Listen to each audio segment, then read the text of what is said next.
내 사전에는 불가능이란 단어는 없다 라고 큰 소리 쳤던 나폴레옹 장군도 그러나 모든 전쟁에는 승리할 수는 없었습니다. 한때는 온 유럽을 휩쓸었고 단숨에 소련의 모스크바까지도 점령했지만 그러나 결국에는 벨기에 근처에서 있었던 워털루라는 전투에서는 영국과 독일의 연합군에 의하여 패배를 당해가지고 황제 자리에서 쫓겨나서 먼 외딴 섬으로 귀향을 가므로 그의 백일천하도 끝이 났던 것입니다. 그는 야무지게 불가능은 없다라고 외쳤지만 그에게도 모든 것이 가능하지는 않았습니다. 결국 그는 불가능이란 벽에 부딪혀서 귀향을 가가지고 영국 왕에 의하여 6년 동안 섬 안에 감금당한 채로 쓸쓸하게 살다가 생을 마쳤습니다. 그가 귀양살이를 할 때는 불가능은 없다라고 감히 말하지 못했을 것입니다. 그렇습니다. 우리네 인생은 할 수 있는 일도 있지만 할 수 없는 일도 있기 마련입니다. 바꿀 수 있는 일도 있지만 바꿀 수 없는 일도 있기 마련입니다. 정말로 우리 인생은 우리 마음대로 할 수 없는 일들이 너무 많습니다. 건강도 그렇습니다. 자녀 문제도 그렇습니다. 대인관계도 그렇습니다. 우리 건강이 언제나 청년들처럼 활보하고 싶지만은 그러나 마음대로 되지 않습니다. 나이가 들면 다 어깨가 쭉 허리가 굽어질 수밖에 없습니다. 자녀도 그렇습니다. 자녀를 다 탄탄대로를 걷도록 끝까지 도와주고 싶지만 그러나 그리할 수 없는 것이 부모들입니다. 대인관계도 마찬가지입니다. 모든 사람에게 칭찬을 받고 모든 사람과 사이좋게 지내고 싶지만은 잘 마음대로 되지 않는 것이 대인관계입니다. 그 외에도 여러 가지 종류의 불가항력적 일이 우리를 괴롭히게 만듭니다. 하고 싶으나 할 수 없는 일들이 너무 많아서 우리를 괴롭히게 만듭니다. 우리 힘으로는 전혀 해결할 수 없고 전혀 바꿀 수 없는 일들이 너무나 허다합니다. 우리의 한계를 벗어나는 이런 일들로 인하여 우리가 낙담하게 되는 수가 너무나 많이 있습니다. 그러나 깊이 생각해 보면 우리 인생은 처음부터 불가항력적인 인생이라 할 수 있습니다. 여러분 텔레비에 자주 나오죠. 생로병사의 비밀. 그러나 생로병사를 의사의 힘으로 다스릴 수 없습니다. 그러므로 우리는 어려움을 당할 수밖에 없습니다. 늙지 않고 병들지 않으면 얼마나 좋겠습니까? 그러나 그것은 불가능한 일입니다. 우리 삶에 있어서 이런 불가항력적인 것들을 미리 알고 미리 인정하는 것이 인간의 지혜라고 할 수 있습니다. 이것을 인정하지 않는 교만한 사람들은 자신의 온 힘을 다 바쳐서 문제를 해결해 보려고 할 것입니다. 그러나 그런 사람들은 결국은 깨닫게 될 것입니다. 내가 할 수 없다는 것을 말입니다. 그러나 그때는 절망감과 후회만 남게 될 것입니다. 어차피 내 힘으로 안 되는 것을 위해서 너무 많은 것을 허비했구나. 나는 결국 실패한 인생이 되고 말았구나. 나는 참으로 바보 같은 삶을 살고 말았구나라고 그런 교만한 자들은 한탄하게 될 것입니다. 그러나 그것을 미리 깨달았던 사람들은 내가 할 수 있는 일에만 집중함으로써 승리하는 삶을 살 수 있을 것입니다. 그러므로 자신의 능력의 한계를 깨달은 사람이 참으로 지혜로운 사람이고 참으로 복 있는 사람이라 할 것입니다. 그러므로 시편 기자는 시편 18편 1절에서 나의 힘이 되신 여호와여, 나의 힘이 되신 여호와여, 내가 주를 사랑하나이다 라고 고백하고 있습니다. 무슨 말입니까?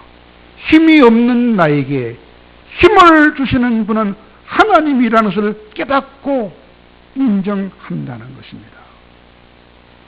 자신의 능력의 한계를 깨닫고 하나님의 전능하심을 깨달은 사람들은 하나님을 의지하지 않을 수 없고, 전능한 능력으로 우리를 도와주시는 그 하나님을 사랑을 깨달은 사람들은 그 하나님을 사랑하지 않을 수 없고, 그런 자들은 인생에 승리하게 된다는 것입니다. 오늘 본문은 바로 그런 사람을 소개하고 있습니다. 바로 우리가 잘 아는 다윗을 소개하고 있습니다. 다윗은 하나님의 도움을 받아서 승리한 사람이라요. 하나님의 도움을 받아 승리함으로 하나님께 찬송을 돌렸던 사람이다, 그런 말입니다. 다윗은 연합군의 공격을 받았습니다. 모압과 아람이라는 강한 나라의 연합군의 공격을 받았습니다. 그래야 큰 어려움에 빠졌습니다. 그때 그의 고백을 들어보면 그가 얼마나 힘든 상황에 처했는지 우리는 알 수가 있습니다. 오늘 본문의 3절과 4절과 5절에 소개되어 있습니다. 그때 그들의 노여움이 우리에게 맹렬하여 우리를 산채로 삼켰을 것이다 라고 말하고 있으며, 그때의 물이 우리를 휩쓸며 시내가 우리 영혼을 삼켰을 것이며, 그때의 넘치는 물이 우리 영혼을 삼켰을 것이다 라고 말할 정도로 큰 위험에 빠졌다고 다윗은 고백하고 있습니다. 이런 말은 이스라엘을 멸망시키기 위해서 이방 국가들이 연합하여 일어났을 때에 다윗이 자신의 힘만으로는 도저히 대항할 수 없는 맹렬한 공격을 받아서 산채로 삼킴을 당할 수밖에 없었던 암담하고도 절망적인 상황을 만났더라고 하는 것입니다. 그런데 이런 엄청난 큰 위험을 다윗이 극복할 수가 있었다는 것입니다. 그를 치러 일어났던 사람들에게 망하지 않았다는 것입니다. 산채로 삼킴을 당하지 않았다는 것입니다. 그 큰 세력에 휩쓸려 가지도 않았다는 것입니다. 그 영혼이 큰 물에 삼킴바 되지도 않았다는 것입니다. 기적 같은 일이 일어났다는 것이지요. 그래서 원수를 물리치고 안전하고 평안하게 승리했다는 것입니다. 그 이야기를 오늘 본문 7절에서는 이렇게 말합니다. 우리 영혼이 사냥꾼의 올무에서 벗어난 새와 같이 되었나니 올무가 끊어짐으로 우리가 벗어나게 되었도다. 그렇게 말하고 있습니다. 여러분, 그런데 이 모든 일이 다윗의 힘이 아니었다는 것입니다. 자신의 노력과 지혜와 계책으로 자신이 싸워서 이루어낸 결과가 아니었다는 것입니다. 다윗이 항상 그랬던 것처럼 다윗은 하나님을 바라보고 하나님의 도움을 간절하게 청했다고 하는 것입니다. 다윗이 이런 큰 위기를 벗어났던 것은 전혀 자신의 힘이 아니었다는 것입니다. 그를 도와주신 것은 온전히 전능하신 하나님의 힘이었다고 하는 것입니다. 하나님께서 그를 지켜주시고 하나님께서 그를 능히 이기게 해주셨다는 것입니다. 오직 하나님의 역사로 승리할 수 있다 하는 것입니다. 그러므로 본문 6절에서는 이렇게 말합니다. 우리를 그들에 의해서 씹히지 않게 하신 하나님을 찬송하리로다. 하나님께서 다윗과 다윗의 백성들을 원수들의 이에서 삼키지 않도록 하나님이 보호해 주셨다는 것입니다. 그것은 다니엘을 굶주린 사자 이에 씹히지 않게 해 주셨던 것과 똑같은 하나님의 역사였다는 것입니다. 다니엘이 하나님의 영광을 가리지 않기 위하여 사자굴에 갔을 때, 사자가 그를 씹어 삼키려 했을 때 하나님이 다니엘을 보호하여서 건져내 주셨던 것처럼 하나님은 똑같이 다윗을 그 엄청난 고통에서 건져 주셨다고 하는 것입니다. 만약에 하나님이 다윗을 도와주지 않았더라면 어떤 결과가 왔을까요? 참으로 끔찍한 일이 다윗에게 일어났을 것임에 틀림없었을 것이라는 것입니다. 그를 치러 일어난 사람들에게 다윗은 목숨도 잃어버렸을 것이며 명예도 잃었을 것이며 모든 것을 다 잃어버리고 말았을 것입니다.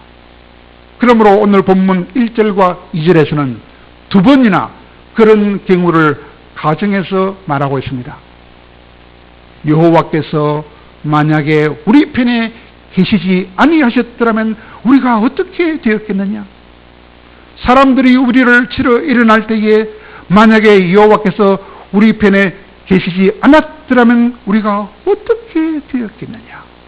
라고 두 번이나 가정하고 있는 것입니다. 그런데 하나님이 계셨다는 것입니다. 하나님이 다윗과 함께 계시며 다윗을 도와주셨다는 것입니다. 그래서 그렇게도 그친 사람들, 그렇게도 맹렬한 기세로 달려들던 사람들로부터 다윗은 생명을 잃지도 않았으며 또한 안전할 수도 있었으며 전쟁에 승리할 수도 있었다고 하는 것입니다. 그것은 하나님이 함께하여 주시며 하나님이 도와주신 결과였다고 하는 것입니다. 정말로 그렇습니다. 하나님이 함께해 주시고 하나님이 도와주시면 겁날 것이 없고 문제될 것이 없다는 것입니다. 그러면 홍해도 험한 풍랑도 전혀 무섭지 않다는 것입니다.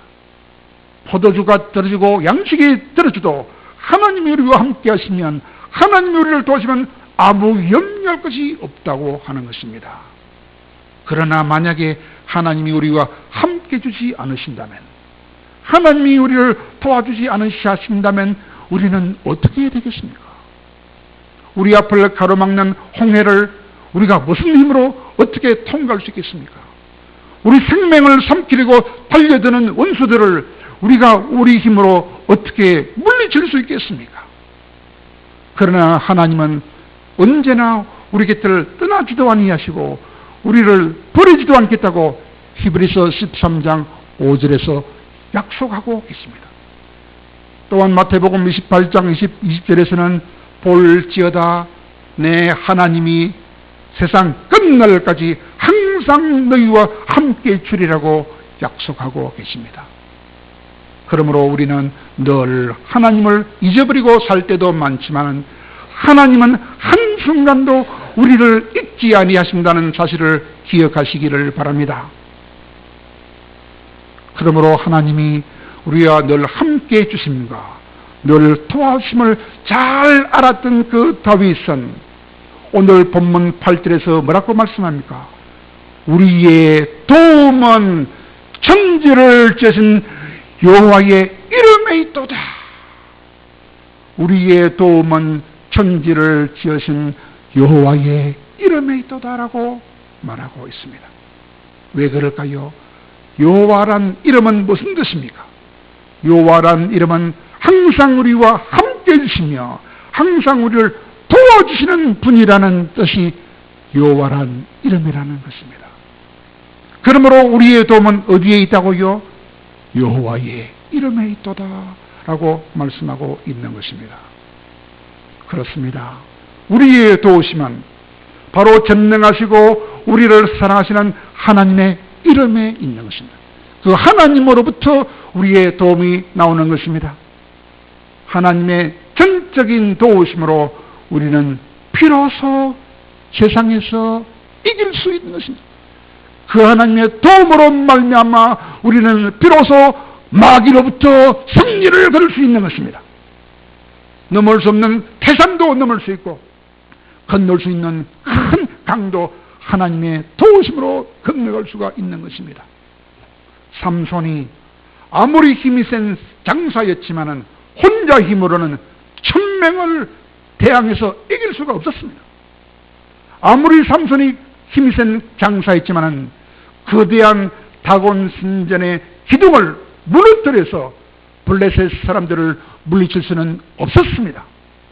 그의 혼자 힘만으로는 할 수는 없었으나 전능한 하나님의 도움을 받음으로써 그 일을 할 수가 있었던 것입니다.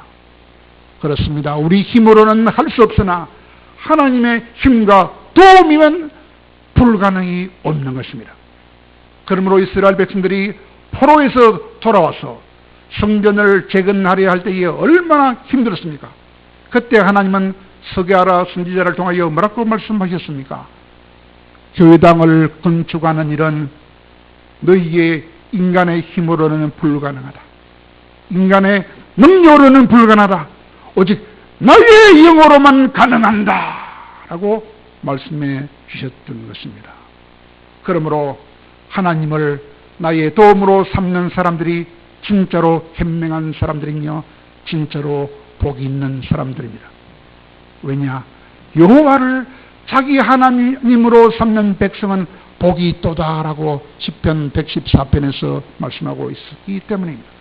뿐만 아니라 시편 146편에서는 하나님을 자기 도움으로 삼으며 하나님께 소망을 두는 자라야 복이 있도다라고 말씀해주고 있습니다. 그러므로 다윗은 문제를 만날 때마다 힘이 되시고 도우심이 되시는 하나님을 찾고 그 하나님께 도움을 구했던 것입니다. 시편 22편에서 다윗은 이렇게 하나님께 도움을 구합니다. 여호와여 나를 멀리하지 마옵소서. 나의 힘이시여 속히 나를 도와주시옵소서 라고 간절하게 하나님의 도움을 구하고 구했던 것입니다. 힘과 도움이 되시는 하나님께 구하는 자들은 복이 있습니다. 모든 문제로부터 구원함을 받기 때문입니다. 그런데 말입니다. 하나님이 모든 사람을 다 도와주지는 않습니다. 왜냐하면 하나님은 여호와의 언약궤를 맨 레위 사람을 도우신다 그랬어요. 여호와의 언약궤를 맨 레위 사람들을 도와주신다고 역대상 15절에서 말하고 있기 때문입니다. 하나님이 도와주시는 사람이 있는가 하면 하나님이 도와주지 않는 사람도 있다는 것입니다. 누구를 도와주고 누구는 도와주지 않을까요? 가장 쉬운 예를 들면 사울 왕은 하나님이 도와주지 않고 다윗 왕은 도와주셨다는 것입니다. 사울과 다윗을 생각해 보면 알 수 있습니다. 하나님은 사울 왕을 이스라엘의 초대 왕으로 세워 주셨습니다. 처음에는 사울 왕은 상당히 괜찮은 사람으로 인정을 받았습니다. 그러나 조금 지나자 사람이 변질이 되어버렸어요. 변질이 되었어요. 그래서 하나님께서 사울을 왕으로 세우신 것을 후회하셨다고 했습니다. 하나님을 후회하게 만든 사람을 어떻게 하나님이 도와주시겠습니까? 하나님을 슬프게 하는 자들은 하나님은 도와주지 않습니다. 그러나 하나님은 다윗은 도와줍니다. 다윗에 대해서는 하나님이 뭐라고 말씀하셨습니까? 내가 이새의 아들 다윗을 만나니까 내 마음에 합한 사람이다 라고 말씀했습니다. 다시 말하면 다윗이 하나님의 마음에 쏙 드는 사람이다 그 말이죠. 자기 마음에 쏙 드는 사람을 하나님은 도와주신다는 것입니다. 그런 사람은 어떤 사람입니까? 법궤를 따라가는 사람이라요. 법궤를 따라가는 사람이 무슨 사람입니까? 날마다 성경을 넉 장씩 읽으면서 그 말씀에 순종하는 사람을 말합니다. 그러므로 올해부터는 매일 성경을 넉 장씩 읽어야 돼요. 읽기만 읽으면 안 돼요. 순종을 해야 돼요. 그런 사람을 하나님은 내 마음에 합한 자라고 합니다. 그런 사람이라야 내 마음에 쏙 든다 그 말입니다. 그런 사람들만 하나님께서 도와주신다고 하는 것입니다. 그러므로 날마다 성경 몇 장씩 읽을래요? 안 읽을래요? 순종을 할래요? 안 할래요? 그래야 하나님께서 전능한 능력으로 도와주셔서 이름을 성립케 하신다 그 말입니다. 정말로 그렇습니다. 하나님을 자기의 도움으로 삼은 사람들은 정말로 지혜로운 사람이고 복 있는 사람들입니다. 그런 사람들에게는 위기가 오고 시련이 올지라도 그것은 오히려 좋은 시간이라요. 왜 좋은 시간이냐? 그 위기와 시련을 통하여 하나님께 기도하면 하나님을 만날 수 있는 좋은 경험의 시간이 되기 때문입니다. 하나님과 가까워지고 하나님에 대한 믿음이 자라고 하나님에 대한 감정이 넘쳐나게 되는 복을 받기 때문입니다. 사랑하는 여러분, 사람인자가 한자로 사람인자가 서로 기대어서 도움을 주고 받아야 살 수 있다는 뜻을 나타내지요. 그와 같이 사람은 누구나 태어나는 순간부터 죽는 그 순간까지 누군가의 도움을 받아야만 살 수 있지 않습니까? 부모님의 도움도 받아야 되고 선생님의 도움도 받아야 되고 친구나 선배나 형제나 부부의 도움을 받아야 살 수 있지 않습니까? 그런데 한 걸음 더 나아가야 돼요. 한 걸음 더 나아간 사람들이 오늘 이 자리에 나와 있어요. 한 걸음 더 나아가서 전능하신 하나님의 도움도 받아야만 인생에 승리할 수 있는 것입니다. 왜냐하면 우리가 할 수 있는 일이 좀 있기는 있지만 할 수 없는 일도 너무 많기 때문입니다. 우리 힘만으로는 할 수 없는 일이 너무 많기 때문입니다. 우리의 행복을 우리가 행복하게 사는 것을 시기하는 놈이 있습니다. 그 놈은 어둠의 세력입니다. 그 놈은 이름이 마귀라는 놈입니다.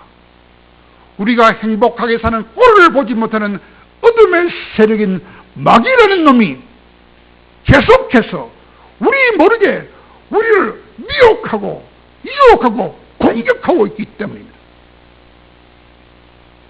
그놈들의 미혹을 물리치고 승리하기 위해서는 절대적인 하나님의 도움을 받지 않으면 인생은 승리할 수 없습니다.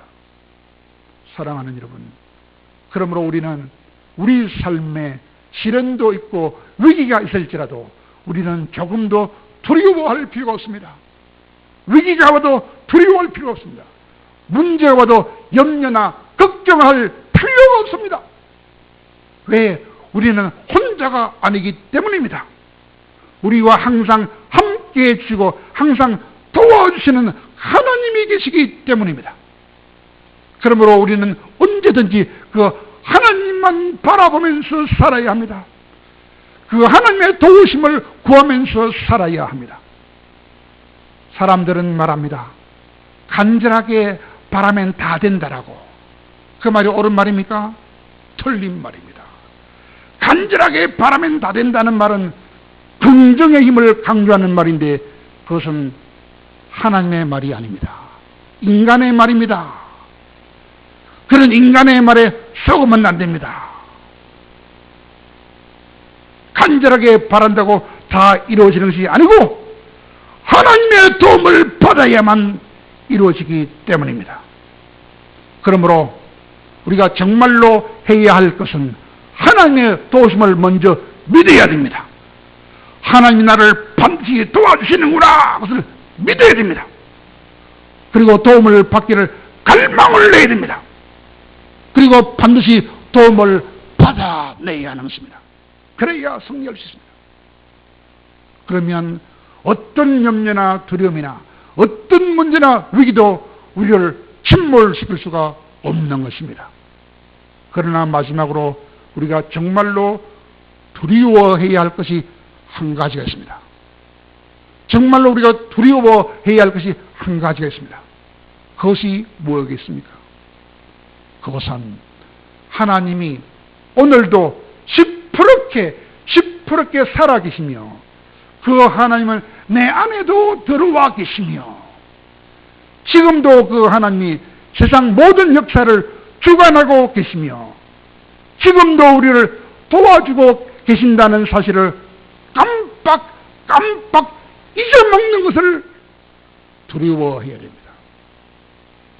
두 번째는 하나님을 온전하게 신뢰하지 못하는 우리의 작은 믿음과 믿음 없음을 두려워해야 됩니다.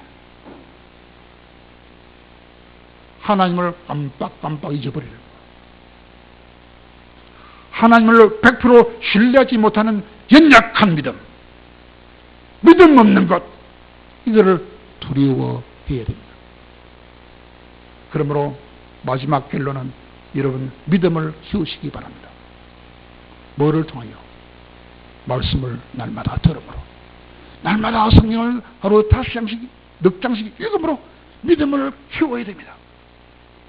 그리고 믿음을 따라 오직 믿음으로 하나님께 도움을 요구해야 됩니다. 도와주실 줄 믿습니다. 도와주시옵소서. 간절하게 아침마다 도움을 구해야 됩니다. 그리함으로 하나님의 도움을 받아서 날마다 승리할 수 있는 우리 모두가 되기를 간절히 바랍니다.